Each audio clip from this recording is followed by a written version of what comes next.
और आप ये भी जानते हैं कि विपक्ष ने भी कल एक बैठक की है आज की रणनीति को लेकर। रामगोपाल यादव क्या कह रहे हैं, जरा सुनिए।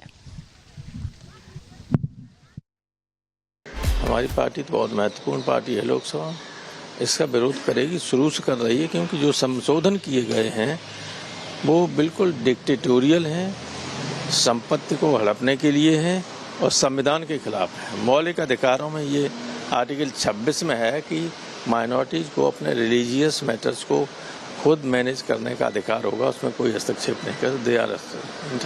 अरे तो वो तो बहुमत में है, तो वो तो 2 दिन करें, 3 दिन करें, 4 दिन करें, पास तो करा ही लें। लेकिन हमारा तो ये है कि हम बहस करके सारा देश तो जाने कि क्या कर रहे हैं, ये कर रही है, विरोध करेगी क्या? नई बात थोड़ी, शुरू से ही कर रही है।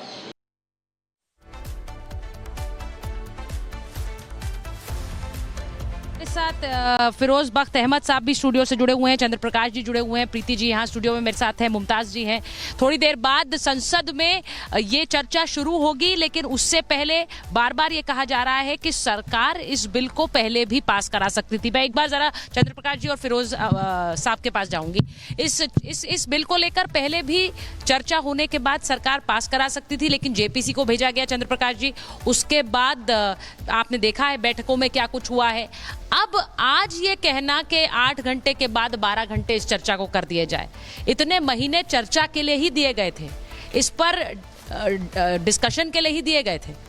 देखिए, बहस करना उनका विषय नहीं है, ना ही वो बहस करना चाहते हैं, क्योंकि अगर बहस कर रहे होते तो जो बातें थी उनका उत्तर आ रहा होता सामने से कि भाई आपकी ये आपत्ति है या आप ये कह रहे हो तो हम ये उत्तर दे रहे हैं। आपको उत्तर नहीं दे रहे, वो सिर्फ ये कह रहे हैं कि मस्जिदें छीन ली जाएंगी। उनका एक आजमाया हुआ फार्मूला है।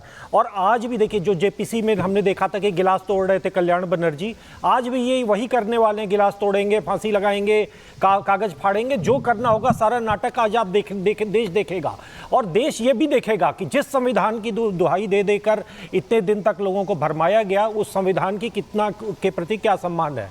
तो अभी ये बेसिकली एक तरह का दंगल सज रहा है, देश देखेगा और ये देश ये समझेगा भी, निर्णय भी लेगा कि ये जो पार्टियां खड़ी हैं, कांग्रेस है, एक जो वोकल मेजॉरिटी है, जो माइनॉरिटी है, एक जो बहुत चिल्ला कर अपनी बात कहने वाला कम संख्या के लोग हैं, वो लोग आज एक दुर्भाग्य है इस देश का कि एक बिल संसद में, तो भाई बिल आज 75 साल से बिल पास हो रहे थे, बहुत सारे बिल बनते थे, लेकिन ये जो रनिंग कवरेज चल रही है, ये क्यों चल रही है? उसी ब्लैकमेल के कारण चल रही है।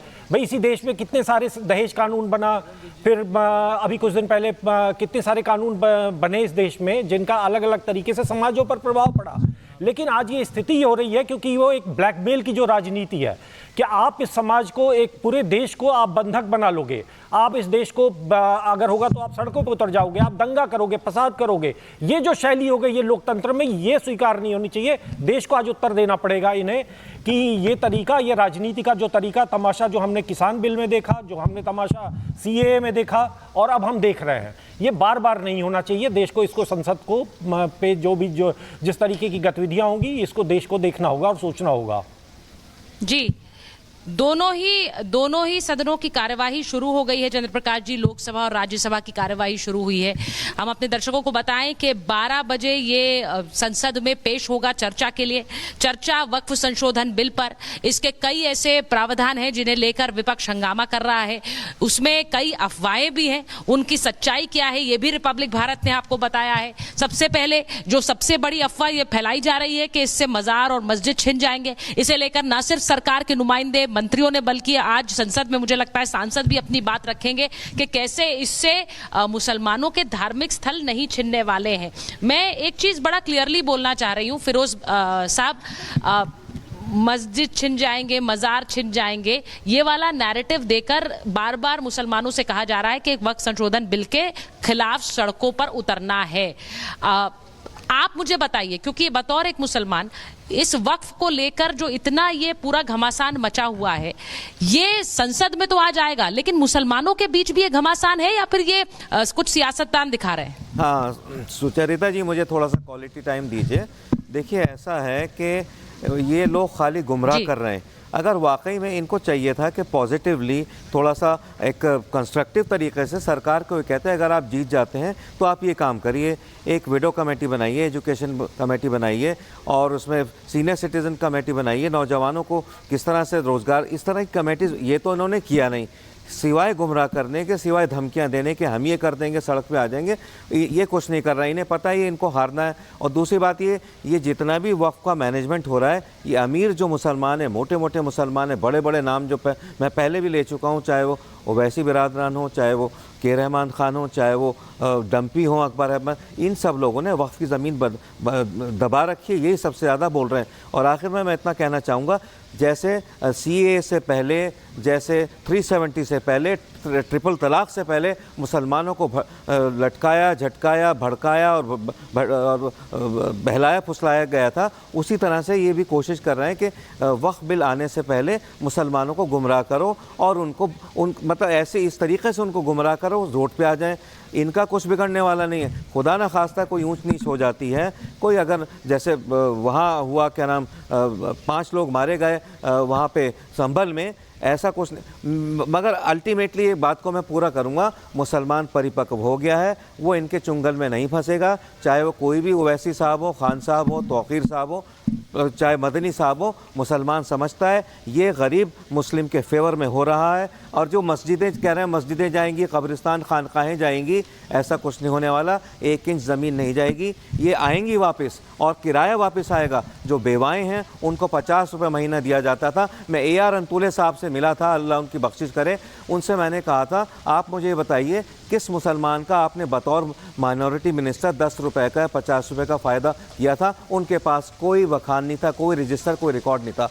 इस चीज़ को ठीक करने के लिए कम से कम आने तो दो। ये ट्रेन आई नहीं है स्टेशन पे, आप ये कह रहे हो इस ट्रेन में सीट नहीं है, इसमें पंखा नहीं है, इसमें बिजली नहीं है, इसमें टॉयलेट नहीं है। आने दो। अगर गलत करता है सबसे पहले फिरोज वक्त उठेगा इस बिल के खिलाफ, लेकिन ट्राई इट, इसको आने दो, लगने दो। हो सकता है इतना अच्छा काम हो जाए कि मुसलमान सारे इसके फेवर में हो जाए। ये सब गुमराह नहीं करना चाहिए। Let it be tested and tried. नहीं, और जहां तक मुसलमानों की आवाज सुनने की बात है, मेरा सीधा सवाल ये भी है प्रीति जी और मुमताज जी, कि मुसलमानों की आवाज उस समय क्यों नहीं सुनी गई जब बार बार ये कहा जा रहा था कि वक्फ हमारी संपत्तियों पर कब्जा कर रहा है? वो तब क्यों नहीं सुनी गई जब मुसलमानों के लिए जो वक्फ के जरिए रेवेन्यू जनरेट हो रहा था, उससे गरीब मुसलमानों की मदद होनी थी, जो हो नहीं रही है? आपने खुद एक आंकड़ा दिया है, आपने आंकड़ा दिया कि जितनी संपत्ति है उसके हिसाब से रेवेन्यू क्या जनरेट हो रहा है। सोचिए 99% बढ़ी है 2024 में, और 1.3 करोड़ जो है वो इनको आमदनी हुई है। देखिए, सबसे बड़ी बात, कुछ लोगों की नियति सिर्फ विरोध करने की होती है सुचरिता जी, चाहे वो ट्रिपल तलाक हो, चाहे वो हलाला हो, चाहे वो निकाह हो, चाहे, और देखिए ये बिल जो है वो पूरी तरीके से रिफॉर्मेटिव लॉ है, मतलब वक्फ सुधारक कानून। तो मैं बार बार फिर यही बात कह रही हूँ कि क्यों नहीं देश के 75 साल, भाई 1955 में हिंदुओं ने अपना पर्सनल लॉ छोड़ा कि नहीं छोड़ा? नेहरू जी एक कानून लेके आए, उस कानून को हम लोगों ने माना कि नहीं माना? तो अगर आज 75 साल देश की आज़ादी के बाद वक्फ के नाम पे या कोई भी सुधारक बिल आ रहा है तो उसको एक्सेप्ट करने में क्या प्रॉब्लम है? और एक चीज तो मुझे आज तक नहीं समझ में आई, माइनॉरिटी ट्रिब्यूनल, एक तरफ आप संविधान की बात करते हैं, एक तरफ आप इक्वालिटी की बात करते हैं, एक तरफ आप समानता की बात करते हैं, और एक तरफ जो 14% से ज्यादा लोग हैं जिनको हम चलो माइनॉरिटी बोलते हैं, और माइनॉरिटी में तो जैन भी है, बौद्ध भी, और आपको पता है जैन जो है भारत में वो करीब 3 या 4% ही है। सुचेतर जी, आपने कभी सुना है कि जैनियों के लिए कोई स्पेशल ट्रिब्यूनल हो? हाँ। या स्पेशल इस तरह का कोर्ट का कोई प्रावधान हो? या आपने सुना है कि क्रिश्चियंस के लिए कोई ट्रिब्यूनल हो? हम एक तरफ ये कहते हैं समानता है, समानता है, समानता है, तो समानता है तो 14% वालों के लिए तो ट्रिब्यूनल है ना, तो कहां से खतरे में है? बताइए, समानता है तो आपके लिए ट्राइब्यूनल